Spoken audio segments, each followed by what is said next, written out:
Risk लेना आसान नहीं होता। जब हम किसी नए सफर की शुरुआत करते हैं तो हमारे दिमाग में सिर्फ जीत की तस्वीरें होती हैं। लेकिन रिस्क लेने से भी मुश्किल एक और चीज होती है, रिस्क लेने के बाद उस मैदान में टिके रहना। ये दुनिया बड़ी अजीब है। जब आपका लिया हुआ कोई बड़ा डिसीजन सही निकलता है तो लोग आपके लिए तालियां बजाते हैं। वो उसे टैलेंट कहते हैं, वो आपको विजनरी कहते हैं। लेकिन जब वही डिसीजन गलत हो जाए, जब आपके दाव उल्टे पड़ने लगे, तब वही लोग जो कल तक तारीफ कर रहे थे आज उसे स्टुपिडिटी कहते हैं, बेवकूफी कहते हैं। मैं लाइफ हूं। मैं इंसान को सिर्फ जीत के मीठे सपने नहीं देता, मैं उसे हार की कड़वी असलियत भी दिखाता हूं। क्योंकि मेरी नजर में असली सवाल यह कभी नहीं होता कि तुम जीत सकते हो या नहीं।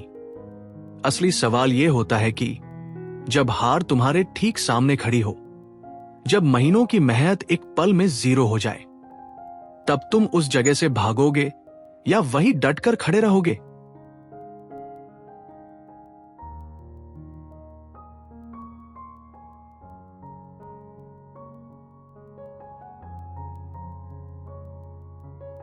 दो 2009 के बाद निखिल के ट्रेडिंग ईयर्स बिल्कुल भी आसान नहीं थे। मार्केट बेहद वॉलेटाइल था। एक दिन प्रॉफिट होता तो अगले 2 दिन भारी लॉसेस। कुछ ट्रेड्स बिल्कुल सही जाते और बहुत सारे गलत। कई बार ऐसा भी हुआ जब हफ्तों की मेहनत, हफ्तों का कमाया हुआ प्रॉफिट, सिर्फ एक गलत डिसीजन, एक इमोशनल गलती में पूरी तरह वाइप आउट हो गया। ट्रेडिंग स्क्रीन के सामने बैठकर हर दिन अनसर्टेनिटी यानी अनिश्चितता से लड़ना पड़ता था। कोई फिक्स्ड सैलरी नहीं थी, कोई बॉस नहीं था जो बता दे कि आज क्या काम करना है, कोई सेफ्टी नेट नहीं था, सिर्फ मार्केट था और उसके अनप्रेडिक्टेबल मूव्स थे। मैंने उससे पूछा, अब क्या इतना स्ट्रेस क्यों ले रहे हो? हार मान लो, एक नॉर्मल जॉब कर लो, बाकी दुनिया की तरह एक स्टेबल सेफ लाइफ जी लो। क्यों इस रोज के मेंटल टॉर्चर से गुजर रहे हो? निखिल ने बोला, सच कहूं तो ट्रेडिंग जरा भी ग्लैमरस नहीं होती। बाहर से लोगों को लगता है कि ये बहुत आसान है। वो सिर्फ नंबर्स देखते हैं, प्रॉफिट देखते हैं। उन्हें लगता है कि लैपटॉप पर कुछ बटन दबाए और पैसे बन गए। लेकिन अंदर से ये एक ब्रूटल साइकोलॉजिकल बैटल है। ये पैसों की लड़ाई नहीं है, ये दिमाग की लड़ाई है। हर दिन मार्केट से नहीं, खुद से लड़ना पड़ता है। कभी अपने ईगो से लड़ना पड़ता है। मैं गलत कैसे हो सकता हूं? मेरा एनालिसिस तो बिल्कुल सही था। कभी फियर से लड़ना पड़ता है। मार्केट गिर रहा है, कहीं मेरा बचा हुआ पैसा भी ना चला जाए, मुझे अभी निकल जाना चाहिए। और कभी ग्रीड यानी लालच से थोड़ा और रुक जाता हूं, शायद और पैसा बन जाए। कई बार मेरे ट्रेड्स गलत हुए। लॉसेस इतने बड़े थे कि रातों की नींद उड़ गई। जब आप अपना ही पैसा अपनी आंखों के सामने डूबते हुए देखते हैं तो सेल्फ डाउट आना तय है। ऐसे मोमेंट्स आते थे जब सच में लगता था कि शायद वो लोग सही कहते हैं, शायद मैं बेवकूफ हूं, ये रास्ता बहुत रिस्की है, शायद मुझे ये सब छोड़ देना चाहिए। लेकिन फिर उन रातों की नींद उड़ने के बाद एक बहुत गहरी सच्चाई समझ में आई। प्रॉब्लम मार्केट नहीं था। मार्केट तो वैसा ही बर्ताव कर रहा था जैसा उसे करना चाहिए। वो ना मेरा दोस्त था, ना मेरा दुश्मन। प्रॉब्लम मैं था। प्रॉब्लम मेरी इमोशंस थी, मेरी भावनाएं थी। जब तक मैं इमोशंस के बेस पर फैसले ले रहा था, मैं ट्रेडिंग नहीं कर रहा था, मैं जुआ खेल रहा था। अगर मुझे ट्रेडिंग में सर्वाइव करना है, अगर मुझे इस फील्ड में जिंदा रहना है, तो इमोशन से नहीं, सिस्टम से काम करना होगा। और यहीं से शुरू हुआ बदलाव। फेलियर इंसान को हमेशा 2 रास्ते देता है। पहला रास्ता, हार मान लो, खुद को कन्विंस कर लो कि तुम इसके लिए बने ही नहीं थे और एक सेफ, कॉम्प्रोमाइज वाली लाइफ चुन लो। दूसरा रास्ता, उस फेलियर को गहराई से देखो, उससे सीखो, अपनी गलती पहचानो और एक ऐसा सिस्टम बिल्ड करो जो अगली बार तुम्हें उसी जगह से गिरने ना दे। मैंने डिसिप्लिन बिल्ड करना शुरू किया। मैंने अपने लिए सख्त रूल्स बनाए और तय किया कि चाहे जो हो जाए, मैं इन रूल्स को नहीं तोड़ूंगा।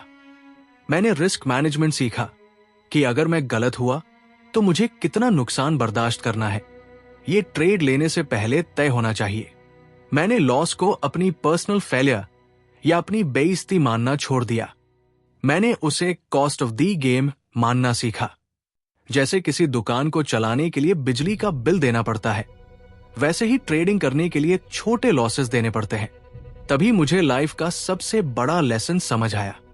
ट्रेडिंग में या असल जिंदगी में जीतने के लिए सबसे ज्यादा स्मार्ट होना जरूरी नहीं है, कंसिस्टेंट होना जरूरी है, बोरिंग होना जरूरी है। इमोशन हमेशा शॉर्ट टर्म डिसीजन लेता है। आज मन नहीं है, आज डर लग रहा है, आज लालच आ रहा है, लेकिन सिस्टम आपको लॉन्ग टर्म सर्वाइवल देता है। निखिल सर्वाइव कर गया। उसने ट्रेडिंग को इमोशन से नहीं, सिस्टम से खेलना सीख लिया। वो प्रॉफिटेबल हो गया। इस दुनिया में कई लोग जोश में आकर रिस्क लेते हैं, लेकिन बहुत कम लोग रिस्क लेने के बाद, हारने के बाद उस मैदान में टिक पाते हैं। निखिल टिक गया, लेकिन जब इंसान अपनी अंदर की कमियों को सुधार लेता है, जब उसका दिमाग शांत हो जाता है, तब उसकी आंखें दुनिया की कमियों को देखने लगती हैं। निखिल प्रॉफिटेबल था, लेकिन जिस इकोसिस्टम में वो ट्रेड कर रहा था, वो सिस्टम पूरी तरह ब्रोकन था। भारत की ब्रोकरेज इंडस्ट्री बहुत कॉम्प्लेक्स थी। हर कदम पर फीस इतनी हाई थी कि ट्रेडर का आधा प्रॉफिट ब्रोकर के पास चला जाता था। ट्रांसपेरेंसी बिल्कुल नहीं थी। निखिल ने खुद को तो बदल लिया था, लेकिन उसके आसपास के लाखों ट्रेडर्स अभी भी इस टूटे हुए सिस्टम का शिकार हो रहे थे। और यहीं से उस शांत दिमाग में एक नया सवाल पैदा हुआ। अगर प्रॉब्लम इतनी क्लियर है, तो क्या सारी उम्र बैठकर सिर्फ कंप्लेन करना चाहिए या खुद आगे बढ़कर एक सॉल्यूशन बनाना चाहिए? निखिल ने एक सॉल्यूशन बनाने का फैसला किया। एक ऐसा फैसला जो सिर्फ उसकी नहीं, लाखों लोगों की जिंदगी बदलने वाला था। लेकिन एक बड़ा सिस्टम अकेले नहीं बदला जाता। जब आप एक कमरे से निकलकर दुनिया बदलने निकलते हैं, तो आपको लोगों की जरूरत पड़ती है। आपको तय करना पड़ता है कि आप किस पर भरोसा करेंगे और किसे पीछे छोड़ेंगे। जब पैसा और ताकत आपके हाथ में आने लगती है, तो वो आपके असली किरदार का इम्तिहान लेती है। और सबसे बड़ा सवाल, जब आप इतने बड़े बदलाव के बीच से गुजरते हैं, तो आप खुद को कैसे याद दिलाते हैं कि आप असल में कौन हैं? ये सफर अब सिर्फ एक ट्रेडर का नहीं रहा था, ये सफर बन चुका था एक बिल्डर का। अगले एपिसोड्स में हम देखेंगे कि कैसे इन 3 बड़े सवालों ने इस कहानी का रुख हमेशा के लिए बदल दिया। द डिसीजन अबाउट पीपल, सही लोगों को कैसे चुने। The decision about money power, जब पैसा आए तो दिमाग कैसे शांत रखें।